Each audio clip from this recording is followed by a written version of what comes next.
ऐसे टाइम पर ये जय आदिवासी युवा शक्ति संगठन बना और उस टाइम पे हमारे आदिवासी भाई आदिवासी कहने में शर्माते थे। जब हम लोग बस में सफर करते हैं, कभी किसी कार्यालय में नौकरी करते हैं, स्कूल में पढ़ाई करते हैं, तो पूछते हैं कि यार तुम कौन हो, कौन सी जाति के हो, तो हमारा भाई बोलता है मैं तो ठाकुर हूँ, मैं राजपूत हूँ, और अपनी जात छुपा देते, आदिवासी कहने से शर्माते थे। लेकिन आज मैं दावे के साथ डंके की भी चोट पे कह रहा हूँ कि हर युवा आदिवासी गर्व के साथ सीना ठोक के कहता है कि मैं आदिवासी हूँ, जय आदिवासी की बात करता हूँ। तो ये जयस संगठन की एक प्रेरणा, जो विश्वास, जो विचार आज हर युवाओं के दिलो दिमाग में इस संगठन ने जगह बनाई। आज आदिवासियों के जल जंगल जमीन की लड़ाई लड़ी, आदिवासियों के संसद के भीतर, विधानसभा के भीतर सबसे ज्यादा मुद्दे अगर उठाए, ये मध्य प्रदेश में पैसा कानून अगर आया तो ये जय संगठन की वजह से आया, ये भी बता दो मेरे भाइयों। आज मध्य प्रदेश में चाहे कोई सी भी पार्टी हो, बीजेपी हो चाहे कांग्रेस हो, आदिवासी की अगर बात कर रहे हैं तो इसके पीछे अगर कोई है तो ये जय संगठन है। इससे पहले आदिवासी को कच्ची और मच्छी में खरीदने की औकात थे, लेकिन आज के पढ़े लिखे नौजवान युवा कोई सी भी पार्टी आदिवासी क्षेत्र में घुसती है तो उनसे सवाल करते हैं, उनसे सवाल जवाब करते हैं। किसी भी हमारे भाई बहन बेटी के साथ शोषण होता है तो थाने का जाकर घेराव कर लेते हैं। इतनी हिम्मत इससे पहले कभी थी क्या? आप लोग बताओ हाथ खड़े करके।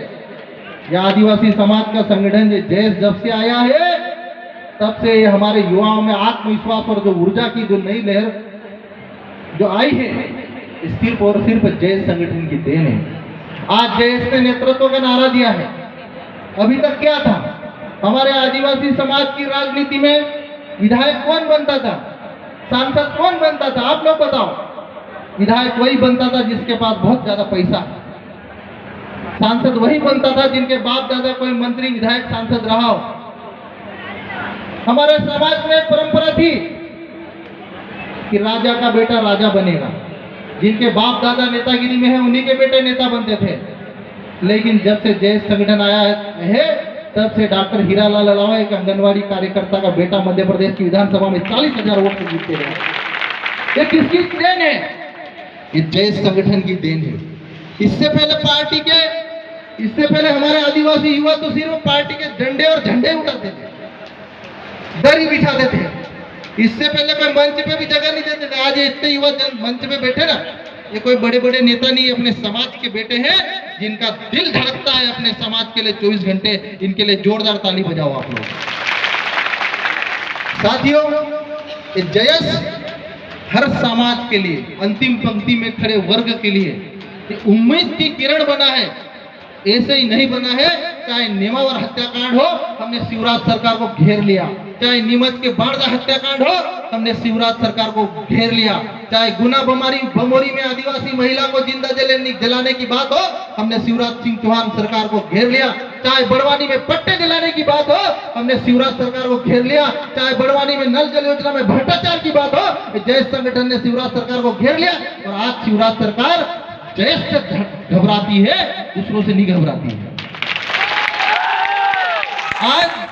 आज ये पढ़े लिखे युवाओं का, वैचारिक युवाओं का, ज्ञान रखने वाले, संविधान पढ़ने वाले युवाओं का ये ग्रुप है जो अभी 2023 के विधानसभा चुनाव में नए युवाओं को विधानसभा भेजने का, मैं बड़वानी वासियों से, बड़वानी जिले वासियों से उम्मीद रखता हूं कि उखाड़ फेंको उन सत्ताधारियों को, उखाड़ फेंको उन सियासतकर्ताओं को जिन्होंने कब्जा करके बैठे हुए अपनी सत्ता पे। नए युवाओं को मौका दे दो इस बार 2023 में। और आप लोग चाहेंगे, आप लोग अगर ठान लेंगे, आप लोग अगर मन में संकल्प ले लेंगे तो दुनिया की कोई भी ताकत नए युवाओं को विधानसभा में पहुंचने से नहीं रोक सकती। मुझे जब मनावर विधानसभा से मैं चुनाव लड़ा, मुझे जब टिकट मिला 15 दिन पहले तक कोई नहीं जानता था। विपक्षी लोग जब टिकट मिला, विपक्षी लोग बोले कि ये इसको तो कौन जानता है, इसको तो हम लोग बुरी तरह हराएंगे। पार्टी मिठाइयाँ बांटी, नाच गान किया। पूर्व कैबिनेट मंत्री रही रंजना बघेल, उनके समर्थकों ने खूब खुशियां से, इसको तो कौन जानता है, इसको तो हम हरा देंगे। जब मुझे टिकट मिला और 15 दिन के भीतर मैदान में उतरा और 15 दिन के भीतर बाजी पलटकर मैंने 40,000 मतों से जीत हासिल करी और एक नया इतिहास रच किया। तो जब डॉक्टर हीरा अलावा 15 दिन में बाजी पलट सकता है, तो आप लोगों के पास तो अभी 58 दिन का मौका है। 58 दिन में तुम एक विधानसभा नहीं, पूरी मध्य प्रदेश की विधानसभा पलट सकते हो। इतना दम रखता है ये जयेश संगठन। लेकिन मैं आप लोगों से उम्मीद करता हूँ, अपेक्षा करता हूँ कि जब तक हम लोग वैचारिक रूप से एकजुट होकर एक दूसरे का साथ नहीं देंगे, एक दूसरे के साथ कंधे से कंधा मिलाकर नहीं आगे बढ़ेंगे, तब तक हम लोग कभी आगे नहीं बढ़ पाएंगे। क्योंकि अभी हम लोग एक फेसबुक पे नई परंपरा शुरू हो गई रही है।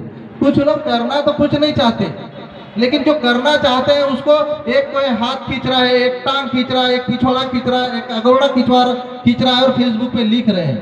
अरे भाई, लिखने से, टांग खींचने से कुछ नहीं होगा। अगर इस दुनिया में पैदा हुए हैं, अगर जिंदा है तो जिंदा नजर आओ। ऐसे जयेश महापंचायत करके नया इतिहास रच के दिखाओ, दुनिया आपके पीछे भागेगी। लेकिन सिर्फ टांग खिंचाव करने से न तो हम, ये तो वही कार्यक्रम चला रहे, हम तो डूबेंगे सनम तुमको भी ले डूबेंगे, जैसे डॉक्टर आनंद राय ने किया है कि हम तो डूबेंगे सनम, जितने साथ में ले गए सबको बीआरएस में ले जाके डुबा दिया।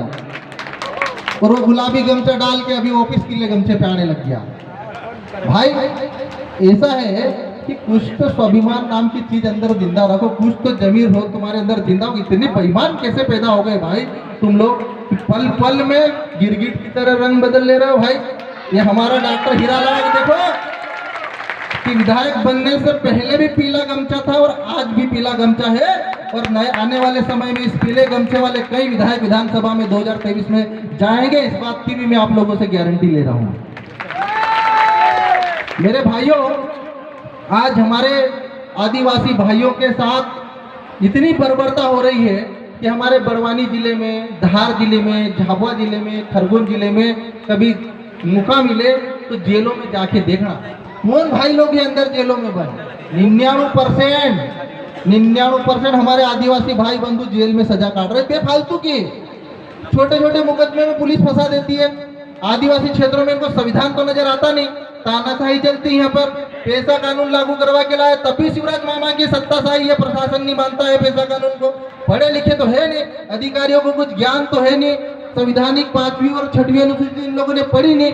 डायरेक्ट आदिवासी क्षेत्रों में शेड्यूल एरिया में पोस्टिंग ले ली और आदिवासियों पे हुकूमत चलाने के लिए तानाशाही करते हैं। लेकिन मैं आप लोगों को विश्वास और भरोसा दिलाता हूं मेरे भाइयों, डॉक्टर हीरा अलावा जब अकेला विधानसभा में 2018 के चुनाव में पहुंचा, उसके बाद से एक भी आदिवासी के ऊपर अगर कोई बर्बरता करने से पहले, उसको आंख उठा के देखने से पहले 10 बार सोचना पड़ता है विरोधियों को। मैं इतना बता देता हूं साथियों। और जब एक विधायक अंदर जाकर आदिवासी समाज के प्रति जो घृणा और जो नफरत भरी सोच रखने वालों के इरादे बदल सकते हैं, तो आप बताओ मेरे जैसे 10-15 विधायक अगर विधानसभा में पहुंच गए तो मध्य प्रदेश के आदिवासियों की तकदीर और तस्वीर 6 महीने के भीतर बदलेगी। इस बार की आप लोगों को मैं गारंटी देना चाहता हूं। लेकिन आप लोगों को एक होना पड़ेगा, दूसरों के झंडे और डंडे बहुत उठा लिए तुम लोगों ने। कई लोग बोलते हैं कि हीरालाल अलावा तो भले पार्टी में बिक गया, हीरालाल अलावा ये समाज को धोखा दे दिया, मेरे खिलाफ पता नहीं क्या क्या अफवाहें फैलाती रहती।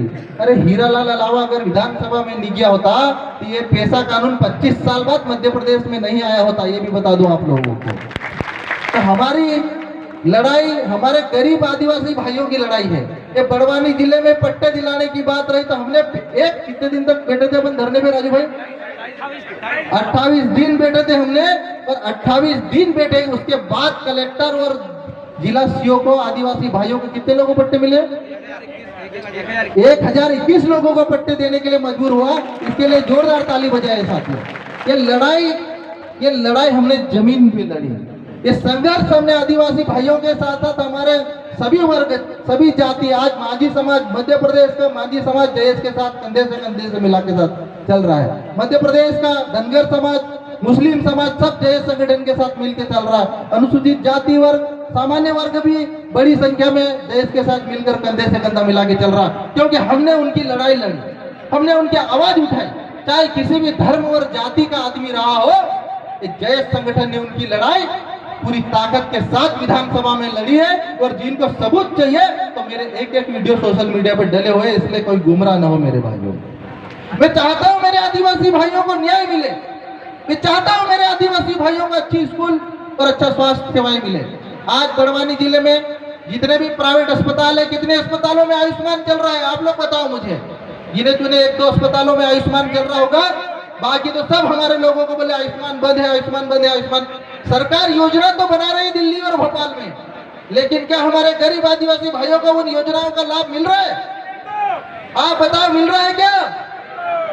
ये सरकार सिर्फ और सिर्फ हमारे आदिवासी भाइयों के नाम पर राजनीति करती है, वोट लेती है, योजनाएं बनाती है, लेकिन ये योजनाएं गरीब व्यक्ति तक नहीं पहुंचा रही है।